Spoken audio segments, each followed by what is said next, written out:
नमस्कार मित्रांनो, विविध माहिती संग्रह चॅनलमध्ये आपले स्वागत आहे. आज आपण बालविवाहमुक्त भारत मोहिमेविषयी थोडक्यात माहिती पाहणार आहोत.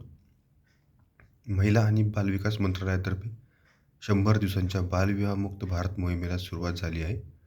बालविवाहमुक्त भारत मोहिमेचं 1 वर्ष पूर्ण झाल्याच्या पार्श्वभूमीवर ही विशेष राष्ट्रीय जागरूकता मोहीम राबवली जात आहे. मोहीम 3 टप्प्यात राबवली जाणार असून प्रत्येक टप्पा बालविवाह निर्मूलनासाठी महत्त्वाचा आहे.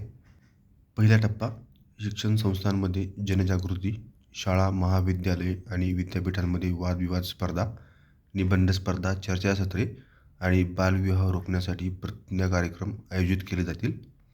दुसरा टप्पा समाज व प्रभावशाली व्यक्तींशी संवाद, धार्मिक नेते, सामाजिक प्रभावशाली व्यक्ती, विवाहविषयक सेवा देणारे गट यांच्याशी संवाद साधून बालकांचे हक्क, सुरक्षितता आणि सक्षमीकरण याबाबत सकारात्मक वातावरण तयार केले जाईल. आणि तिसरा टप्पा ग्रामपंचायती आणि महानगरपालिका आपल्या बैठकीत बालविवाहमुक्त प्रभाग जाहीर करण्यासाठी ठराव मंजूर करतील. मंत्रालयाने नागरिक संस्था आणि सामाजिक नेते यांना बालविवाह निर्मूलनाच्या या मोठ्या मोहिमेत सक्रिय सहभागाचे आवाहन केले आहे. धन्यवाद मित्रांनो, संपूर्ण व्हिडिओ पाहिला त्याबद्दल. व्हिडिओ आवडला असेल तर लाईक, शेअर आणि सबस्क्राईब करा.